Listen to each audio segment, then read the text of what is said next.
De repente, um céu de fumaça.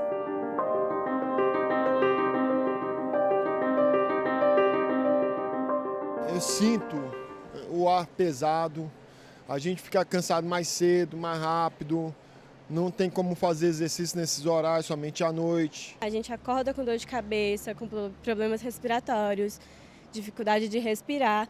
Então é uma coisa que prejudica muito a gente fisicamente, já somando com esse calor, fica impossível. O pessoal tem que ter mais consciência de como já está muito quente, esse período do ano é muito quente, só que esse ano está sendo bem mais intenso.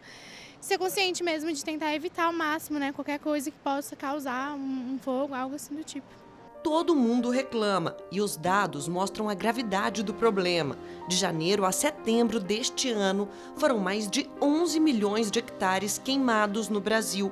É quase 3 vezes o tamanho do estado do Rio de Janeiro. Por causa dos incêndios, cidades de diversas partes do país ficaram assim. O céu azul ficou cinza. Uma crise que tem ingredientes ambientais, as condições climáticas, por exemplo, que favorece a propagação do fogo, o uso do fogo nas práticas agropecuárias, mas também o uso do fogo como arma, como crime, né, queimando florestas e outros tipos de vegetação nativa de forma indiscriminada. Dados do Instituto Nacional de Pesquisas Espaciais indicam que o número de focos de queimadas no Brasil aumentou bastante em comparação aos anos anteriores. A Amazônia e o Cerrado, o segundo maior bioma brasileiro, foram os mais atingidos. Só entre agosto e setembro de 2024 foram detectados milhares de focos de incêndio nesses biomas, que juntos respondem pela maior parte da vegetação nativa do país.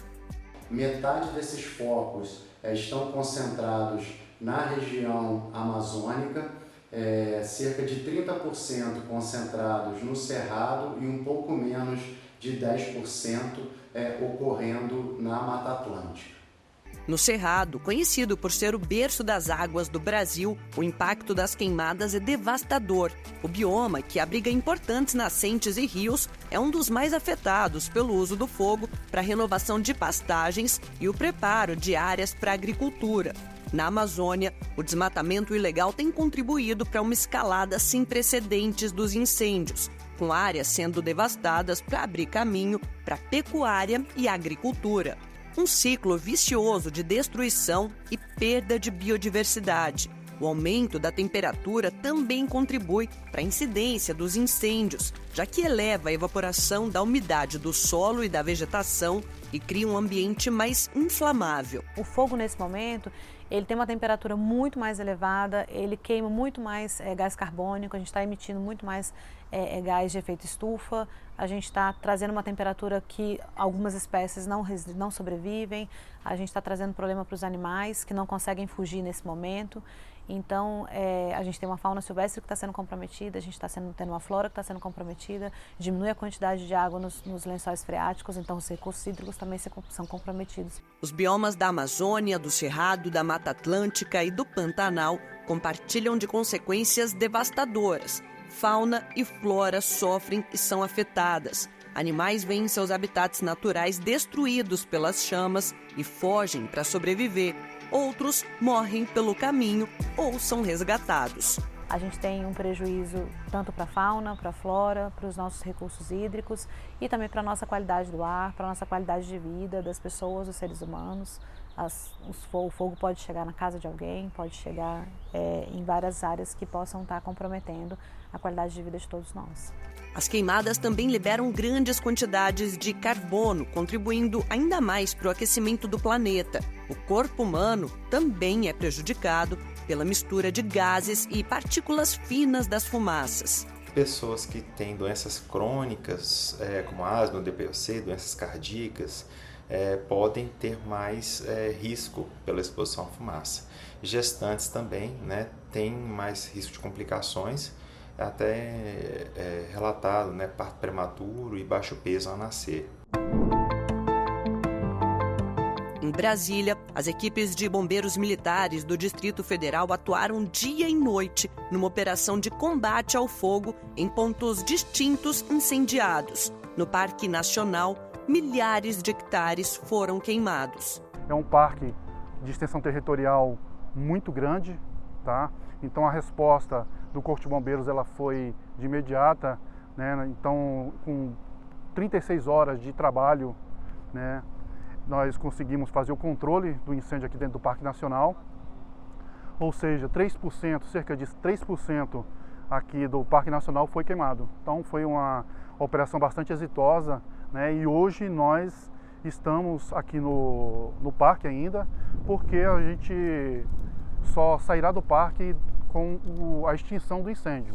Eu fui conhecer e vivenciar de perto o trabalho rotineiro desses heróis e tive a honra de vestir o manto sagrado dos bombeiros. Agora sim, pronta com o meu equipamento aqui de proteção individual, Isso. que é a roupa que vocês usam para evitar com que qualquer coisa aconteça na hora de um combate, por exemplo. Isso mesmo, essa aqui é uma roupa de proteção individual. Todos os militares eles só podem ir a campo totalmente equipados. Antes de sair a campo, o tenente-coronel Rangel reforça os cuidados que a nossa equipe precisa ter na mata. E aí, seguimos viagem. No local, mais coordenadas sobre o que vamos encontrar mata dentro. Isso porque o fogo, hoje, se encontra pontualmente nas chamadas matas de galeria, mais difíceis de se combater.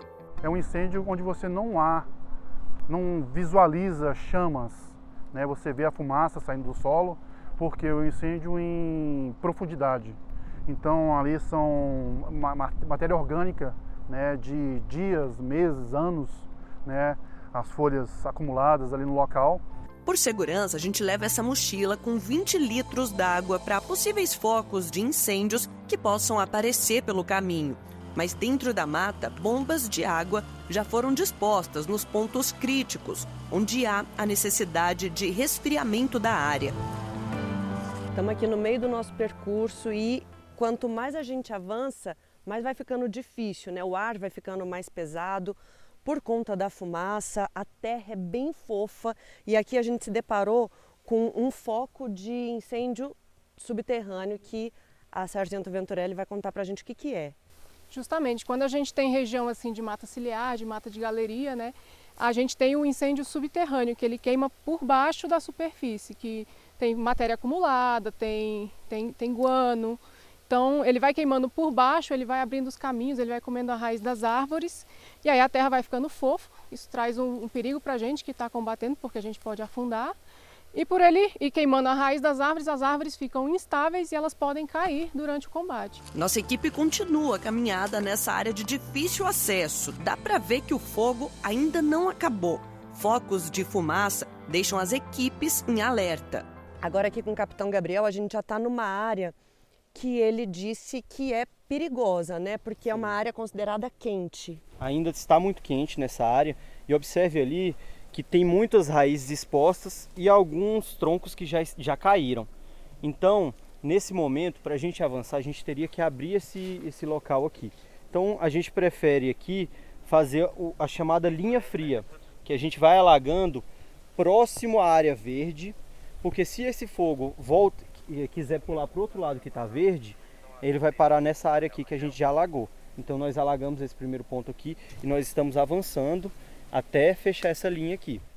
E o perigo é até na própria caminhada, porque olha só, a terra fica fofa, fofa, fofa. Então, ó, é muito perigoso afundar aqui, quebrar o pé, torcer o tornozelo, qualquer coisa do tipo. Como resultado da operação, além do combate ao fogo, o que fica é um rastro de conscientização e conservação dentro de cada um. Pedimos o apoio de toda a população para que, ao avistar alguma pessoa ateando fogo na mata, comunique de imediato tanto 193, 190, para que a gente possa justamente prender essas pessoas. É um crime, né, Então, atear fogo, ele é um crime ambiental. Então, nós precisamos justamente evitar, né? Porque a nossa floresta, ela não merece isso.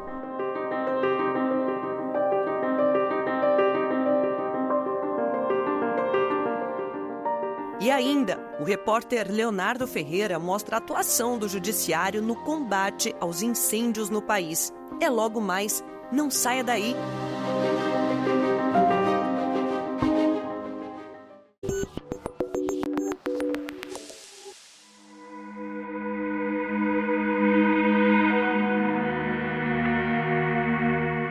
Um vídeo que circulou nas redes sociais e deixou muita gente revoltada. O homem tacou fogo e saiu. As imagens teriam sido gravadas por ciclistas de Barra Bonita, interior de São Paulo. Elas mostram um homem carregando um pequeno botijão para atear fogo em uma lavoura de cana-de-açúcar. A ação dura poucos segundos. Em seguida, ele entra no carro e vai embora enquanto o fogo rapidamente se espalha.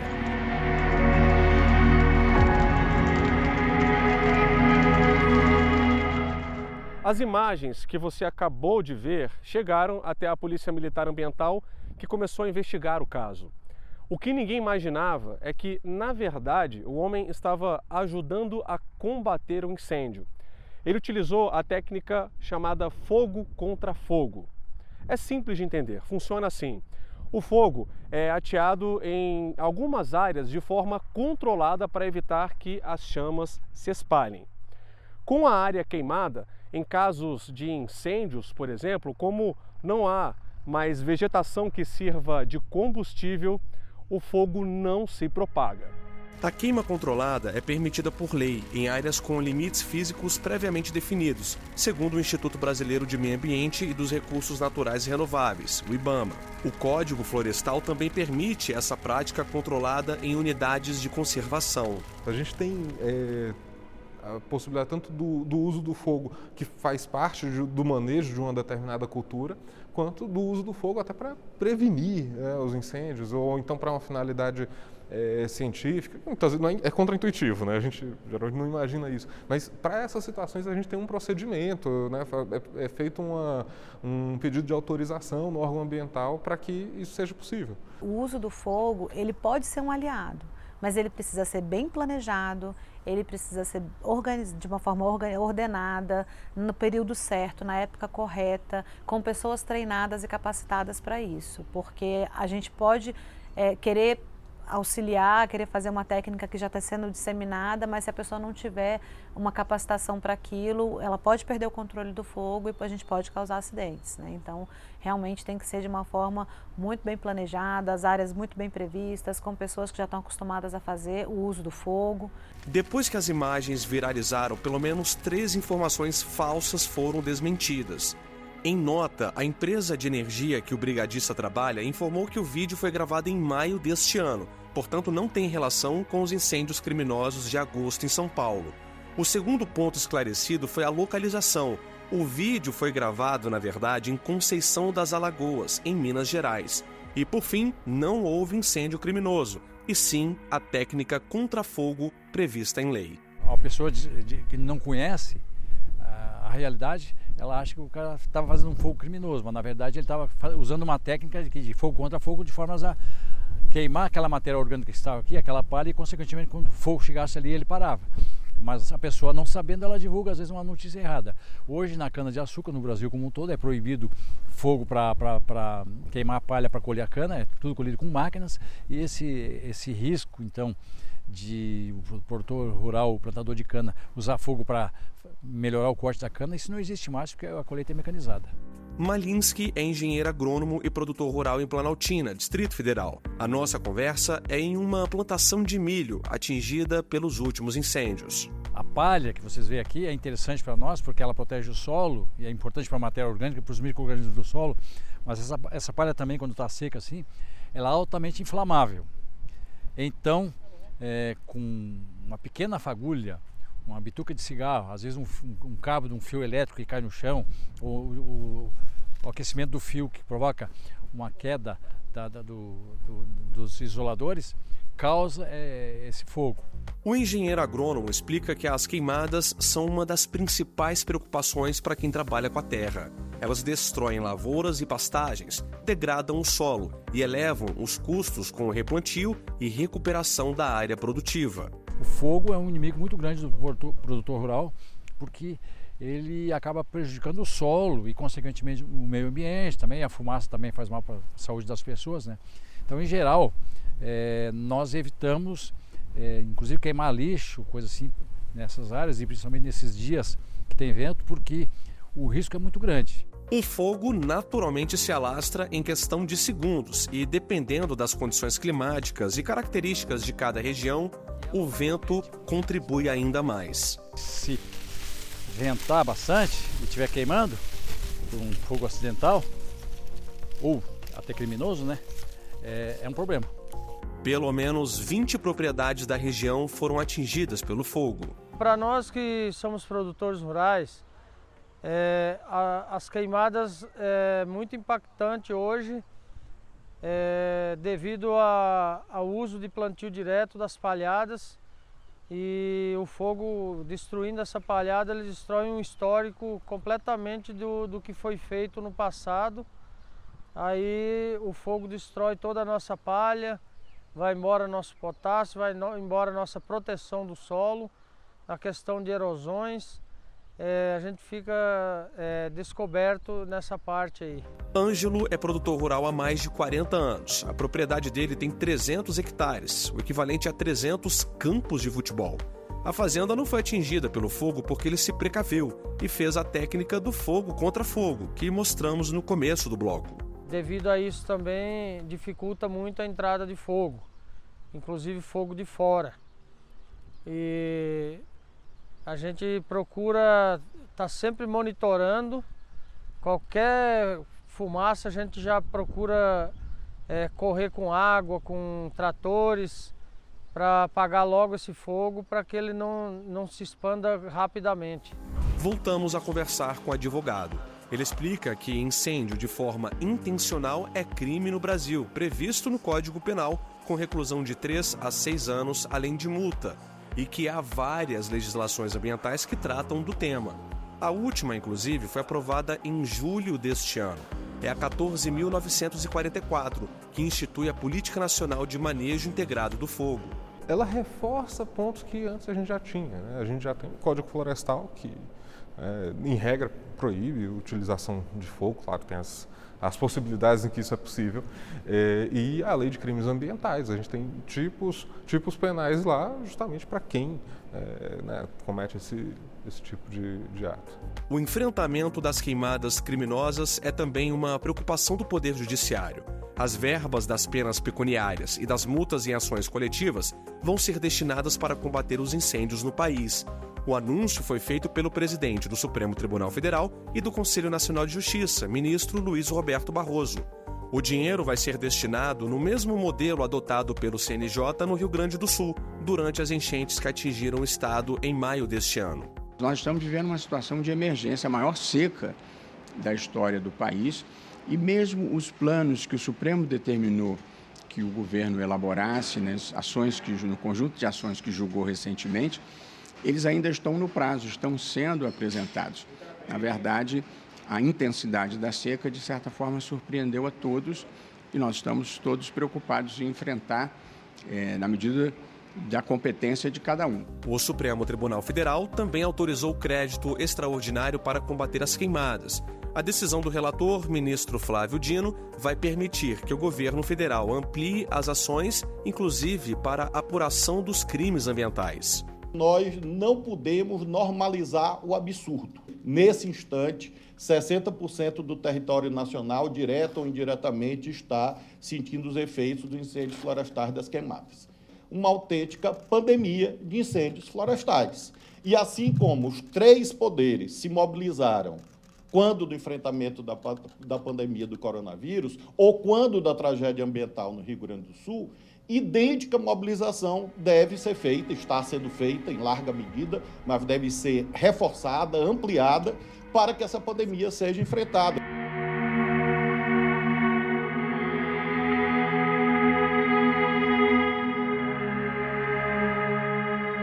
Repórter Justiça vai para um rápido intervalo, mas continue com a gente, porque no próximo bloco a repórter Renata Teodoro mostra a importância de campanhas de conscientização e prevenção das queimadas. A gente volta já.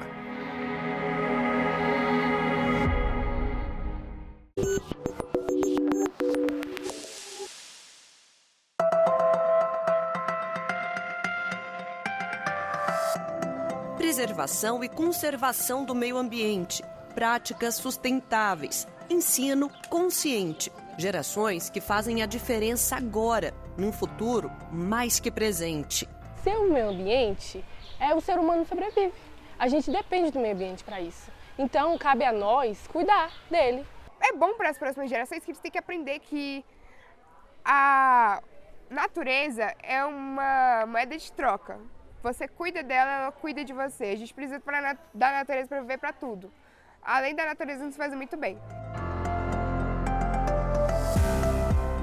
Estamos em Ceilândia, no Centro de Ensino Fundamental Boa Esperança, que fica a cerca de 70 quilômetros do centro de Brasília. A equipe do Repórter Justiça veio conhecer essa escola de campo que tem um enfoque diferente, a natureza e o meio ambiente.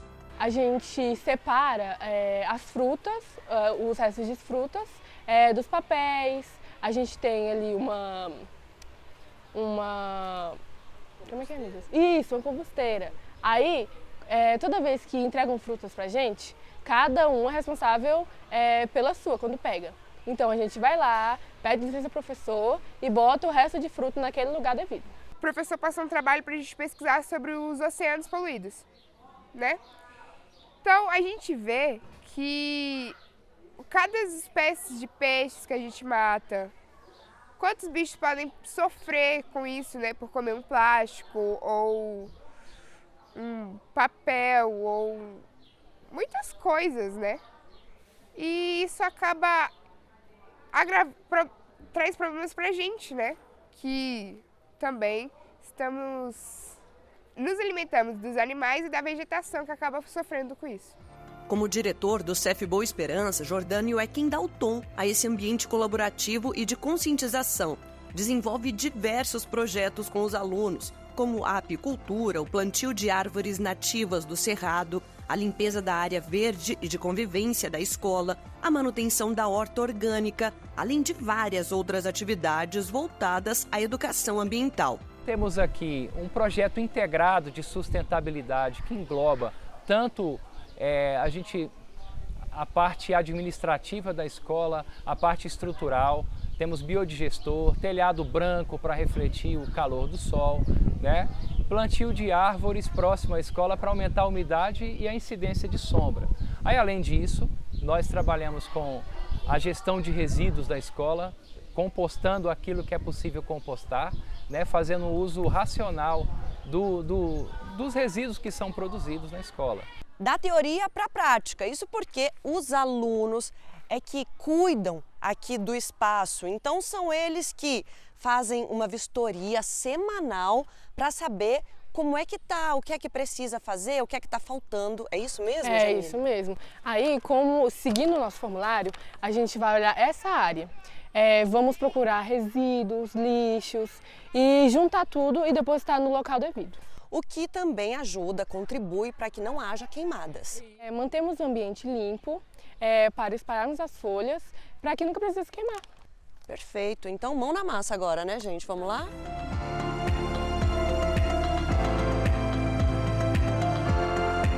A nossa missão é limpar toda essa área verde e não deixar nenhum resíduo para trás. A gente encontra bastante coisa pelo caminho e é aquela história, com cada um fazendo um pouquinho, no fim das contas o resultado vem. Nossa inspeção está aqui a todo vapor, todo mundo já encontrou algum resíduo para levar embora e já temos uma demanda, né, Jamile? Já temos. E como a gente achou até bastante lixo nessa área, a gente vai solicitar uma lixeira para aquele ambiente, para que qualquer pessoa que fosse comer lá possa depositar o lixo ou o resíduo naquela lixeira. É isso aí, aí não precisa deixar nada para trás, então a gente continua. Até já já! Deu bom, viu? Olha só a quantidade de lixo que a gente recolheu. É isso aí, dever cumprido por hoje.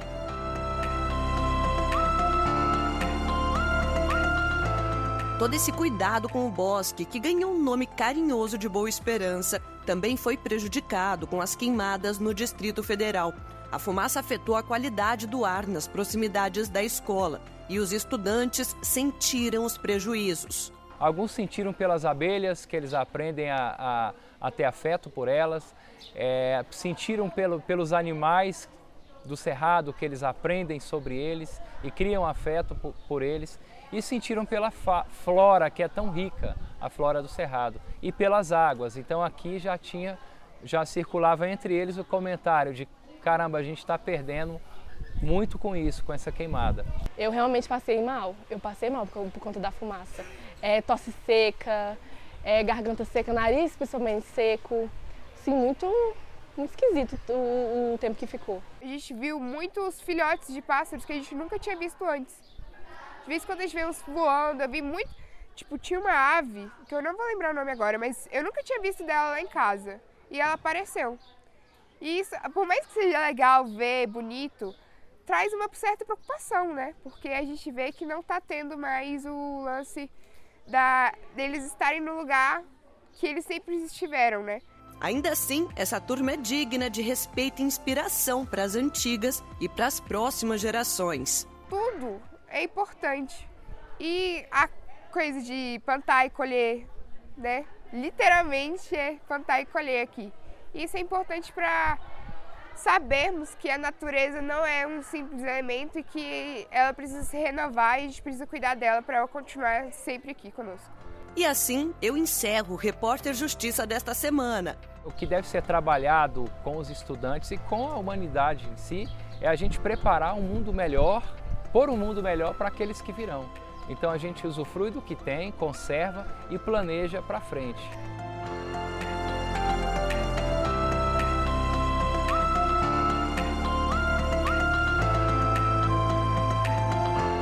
E você já segue a gente no Instagram, @Rádio e TV Justiça. No YouTube, o canal é o mesmo. E se quiser entrar em contato com a nossa produção, o e-mail é o repórterjustiça@stf.jus.br. Até a próxima!